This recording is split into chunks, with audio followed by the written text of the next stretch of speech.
श्री शिवाय नमस्तुभ्यम। हम सबको पता है कि 2 मई को वैशाख गुरुवार की 9वीं तिथि का बहुत ही प्यारा सा दिन है। और अगर आपका कोई भी काम बनता नहीं है, बहुत ज़्यादा परेशान हो, तो इस बार बन रहा है आयुष्मान योग इस 9वीं तिथि पे। बस तुलसी माता की जड़ में एक छोटी सी चीज़ आप डाल देना, आपके सारे बिगड़े हुए काम बनेंगे और माँ लक्ष्मी का वास आपके घर में हमेशा बना रहेगा, जो कि पूज्य गुरु जी की कथा से सुन के बहुत अच्छे से आपको समझाऊंगा। ठीक है ना, बहुत प्यारा सा उपाय है, सुनना सभी को है।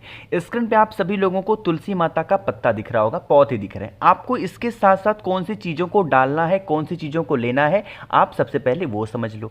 स्क्रीन पे आप सभी लोगों को दिख रहा होगा गंगा जल। ठीक है, आपके घर में गंगा जल होगा, बहुत ज़्यादा नहीं लेना है, लेकिन हाँ 2 से 4 10 बूंद गंगा जल लेंगे। गंगा जल लेने के बाद में आपको लेनी होगी 1 चुटकी हल्दी। ध्यान ये रखना है, हल्दी की गांठ आप मार्केट से खरीद के लेके आओगे और उसको पीस करके फिर पाउडर बनाना। अब नहीं पीस सकते हो या फिर नहीं साधन है पीसने का, तब जाकर के लास्ट में आप ले लेना पाउडर। ठीक है ना, ले लिया। अब क्या करना है, साथ ही साथ आपको धन संपदा के लिए उपाय करना है। तो क्या लेना होगा, एक कमल गट्टा, है ना, कमल गट्टा किसी भी स्टोर पे आसानी से मिल जाएगा। कमल गट्टा ले लिया। एक तांबे का लोटा लेंगे, उसमें जल भरेंगे। जो जो बताऊंगा मेरी बात बहुत ध्यान से सुनेंगे। जल ले लिया, इसी जल के अंदर आपको सिर्फ और सिर्फ गंगा जल डालना है। क्या डालोगे, गंगा जल। उसके अलावा इसके आप पास में कुछ भी नहीं डालना। आपके घर में जो भी तुलसी माता का पौधा है, चाहे गमले में लगाया है या फिर जमीन में, कहीं पे भी तो होगा ना तुलसी माता का पौधा। आपको क्या करना है, सबसे पहले सुबह से लेकर के शाम तक के टाइम पे कभी भी सबसे पहले 1 चुटकी हल्दी तुलसी माता की जड़ में ओम नमो भगवते वासुदेवाय, फिर से बोल रहा हूं, मंत्र को नोट करिएगा। ओम नमो भगवते वासुदेवाय का स्मरण करते हुए 1 चुटकी हल्दी डालेंगे, है ना। हल्दी डालने के बाद में उसी हल्दी के ऊपर जो मैंने आपको कमल गट्टा दिखाया, उस कमल गट्टे को भी आपको उसी हल्दी के ऊपर डाल देना, रख देना। और माता तुलसी से ये विनती करेंगे कि हमारे घर में धन को लेके बहुत कमी रहती है, आप हमारे घर में मां लक्ष्मी का वास करा दें। इस तरीके से प्रार्थना करेंगे और उसके बाद में आपके पास में जो 1 लोटा जल है गंगा जल वाला, वो उसी कमल गट्टे के ऊपर, हल्दी के ऊपर बिल्कुल धीरे धीरे स्लो मोशन में ओम नमो भगवते वासुदेवाय, ओम नमो भगवते वासुदेवाय, ओम नमो भगवते वासुदेवाय, इस तरीके से बोलते बोलते आपको समर्पित करना। ठीक है ना। जब आप समर्पित कर लें, सारी पूजन आपकी खत्म हो जाए, तो तुलसी माता की 1 चुटकी आपको वहां से मिट्टी उठानी है और उसे लेकर के आपको अपने घर के अंदर आना है। और जहां पे भी आप अपने घर में सबसे ज्यादा वक्त बिताते हो, काम करते हो, पैसे रखते हो, वहां पे 1 चुटकी मिट्टी रख देना। आपके सारे बिगड़े हुए काम बनेंगे और माता तुलसी, भगवान हरि का वास आपके घर में हमेशा बना रहेगा। ठीक है ना, करना सभी को है, भूलना कोई भी नहीं। बहुत स्पेशल और बहुत ही प्यारा सा ये उपाय था, है ना। पहले उपाय की बात आपको समझ में आ गई ना। आगे बढ़ लेते हैं इस वीडियो के हम लोग अपने दूसरे उपाय की तरफ, और यह दूसरा उपाय होगा क्रोध के लिए। किसके लिए, क्रोध के लिए। आज के टाइम पे क्या हो गया है ना कि हर इंसान इतना बिजी रहता है, इतना आपस में ही बिजी रहता है कि अगर उससे आप कुछ भी कह दोगे ना, छोटी मोटी बातें, कोई भी काम करने के लिए इंसान क्रोधी हो जाएगा। हर छोटी बातों को लेकर आपके ऊपर चिल्लाएगा, गुस्सा करेगा, मारेगा। इस टाइप की कंडीशन अगर घर में बनी है ना, तो आपको लेना होगा मिश्री के दाने। बहुत ज़्यादा लेने की जरूरत नहीं, लेकिन हाँ 1 चम्मच के आसपास तो लेना ही लेना है। मिश्री के दाने लेंगे। कुछ लोग सौंफ का भी इस्तेमाल करते हैं, जी नहीं, सौंफ का इस्तेमाल आप सिर्फ खुद के लिए कर सकते हो, खाने के लिए, चबाने के लिए। आपको भगवान के लिए यूज़ नहीं करना, ठीक है ना। तो आपको 1 चम्मच लेना होगा मिश्री। साथ ही साथ तांबे का लोटा लेना, उसमें जल भरेंगे और इसी जल के अंदर किसी भी पवित्र नदी का जल, जरूरी नहीं है गंगा जल ही लेना है, जो भी जिस भी नदी का जल आपके घर के आसपास में हो या फिर घर में आपके रखा है, वो इस्तेमाल कर सकते हैं। ठीक है ना। लेने के बाद में पहुंच जाएंगे भोले शंकर के शिवलिंग के पास में। चाहे तो अपने घर पे करें या फिर मंदिर में कहीं पे भी करें, सुबह दोपहर शाम कभी भी करें। अब जो इंसान आप पे घर में, जो भी इंसान बहुत ज़्यादा क्रोध कर रहा, गुस्सा कर रहा ना, मिश्री के दानों को आपको 5 बार में, ऐसा नहीं कि 1 चम्मच मिश्री का दाना लाए हो तो पूरा एक साथ चढ़ा दोगे, नहीं, ऐसी गलती नहीं करनी है। जितनी भी मिश्री लाए हो उन्हें 5 बार में भोले शंकर के शिवलिंग के ऊपर हाटकेश्वर महादेव, कौन से महादेव, हाटकेश्वर महादेव के नाम से आपको समर्पित करना है।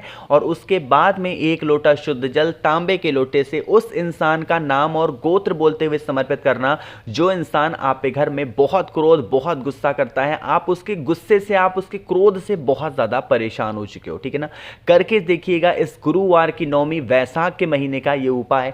आप पे घर में जो क्रोध वाला इंसान होगा उसकी हैबिट सुधर जाएगी और इंसान धीरे धीरे सही दिशा में काम ज़रूर करेगा, ठीक है ना।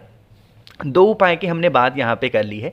आगे बढ़ लेते हैं अब इस वीडियो के हम लोग अपने तीसरे उपाय की तरफ, जो कि आपको करना होगा दाल के साथ। अब इस उपाय के बेनिफिट क्या है, फायदे क्या हैं, उसकी बात तो हम लोग तब करेंगे जब आप करेंगे वीडियो को लाइक, और जितने भी मेरे भाई बहन आवाज़ मेरी पहली बार सुन रहे हैं चैनल को ज़रूर सब्सक्राइब करेंगे, ठीक है। चलो समझने की कोशिश करते हैं। सबसे पहले तो मैं आपको बता दूं, इस उपाय को आप करते हो या करने जाते हो तो बेनिफिट क्या होने वाले हैं। आज के टाइम पे इंसान के पास कितने भी पैसे हो ना, और अगर घर का इंसान बीमार पड़ जाए तो सारे पैसे चले जाते हैं। मानते हो आप भी इस बात को? तो बीमारी को ख़त्म करने का इस उपाय को करना है। आपको लेना होगा चने की दाल। क्या लोगे? चने की दाल। तरीका समझिएगा इस उपाय को। चने की दाल बहुत ज़्यादा नहीं लेनी ना, हाँ, एक मुट्ठी, जितनी भी मुट्ठी आपके पास में आ पाए, एक मुट्ठी चने की दाल लेंगे और उस चने की दाल को एक पीले कपड़े में रखेंगे। किसमें? एक पीले कपड़े में रखेंगे। उसको अच्छे तरीके से पीले कपड़े को बांध देना। जो इंसान आप पे घर में बीमार पड़ा है, उस चने की दाल को लेकर के उस बीमार इंसान के ऊपर से सर से लेकर के पैर तक 21 टाइम्स, कितनी बार घुमाओगे? 21 बार आपको उसके सर से लेकर के पैर तक घुमाना है। क्लॉकवाइज डायरेक्शन में, जिस दिशा में घड़ी घूमती है, पूरा का पूरा पोटली घुमाना होगा, है ना। घुमा दिया। घुमाने के बाद में जो इंसान बीमार है उसके हाथों से उस पोटली को एक बार टच करा लेना, एक बार स्पर्श करा लेना। स्पर्श कराने के बाद में उसको लेकर के जाएंगे भोले शंकर के मंदिर में, घर पे नहीं, भोले शंकर के मंदिर में जाएंगे। और मंदिर में घुसना नहीं है, मंदिर का जो पीछे का भाग होता है, जैसे ये मान लो मंदिर का पीछे वाला भाग है, तो इसी पीछे वाले भाग पे जो इंसान बीमार है उसका नाम और गोत्र बोल करके उस चने की दाल की पोटली को शिव मंदिर के पीछे अगर आप छोड़ करके चले आते हैं तो इससे आप पे घर की जो भी बीमारियां होंगी वो धीरे धीरे करके खत्म हो जाएंगी, और वो इंसान जो भी मेडिसिन खाता है वो उसे असर जरूर करेगा, ठीक है ना। कोई उपाय करना ना करना, लेकिन ये तीसरा उपाय आप सभी को जरूर करना है, और मैक्सिमम लोगों तक इस वीडियो को भेजिएगा जिससे उनके घर में भी जो लोग बीमार पड़े हों उनकी बीमारियां भी धीरे धीरे करके ठीक जरूर हो जाएं, ठीक है ना। समझ में आई बात मेरी? चलो अब बात करते हैं इस चौथे उपाय की, और ये चौथा उपाय बहुत प्यारा है क्योंकि यह होगा आपके रिश्तों को संभालने के लिए, ठीक है ना। वो रिश्ते चाहे पति पत्नी के हों, भाई बहन के हों, माता पिता के हों, सास ससुर के हों, ठीक है, कैसे भी रिश्ते हों, उन रिश्तों को मजबूत करने के लिए या फिर उन रिश्तों को वापस लाने के लिए आपको ये हल्दी वाला उपाय ज़रूर करना होगा, ठीक है ना। बहुत छोटा सा उपाय समझिएगा। आपको लेना होगा हल्दी, ठीक है, पिसी हल्दी ले सकते हो जो घर में यूज़ होती है। उसको एक छोटी सी कटोरी में लेंगे पहले तो, ठीक है ना, कटोरी में लेना, और उसमें थोड़ा सा पानी डाल के इसका बहुत ही गाढ़ा सा, हल्का नहीं, बहुत ही ज़्यादा गाढ़ा सा पेस्ट बना लेना, ठीक है ना। पेस्ट बनाने के बाद में आपको ज़रूरत होगी पान के पत्ते की। किसकी ज़रूरत है? पान के पत्तों की ज़रूरत होगी। जो आपने हल्दी का पेस्ट बनाया ना, जिस भी इंसान से आपके घर में बहुत ज़्यादा क्रोध हो रहा है, तो पहले तो एक बिंदी आपको अपना नाम लेकर के लगाना होगा, ऐसे बना देना, और दूसरी बिंदी जो इंसान से आपको अपने रिश्तों को मजबूत करना है या फिर और स्ट्रॉन्ग करना है, उस इंसान का नाम और गोत्र बोल करके दूसरी बिंदी लगाओगी। यानी कि पहली बिंदी आपके नाम की होगी और दूसरी बिंदी उस इंसान की होगी जिससे आपको अपने रिश्तों को मजबूत करना है।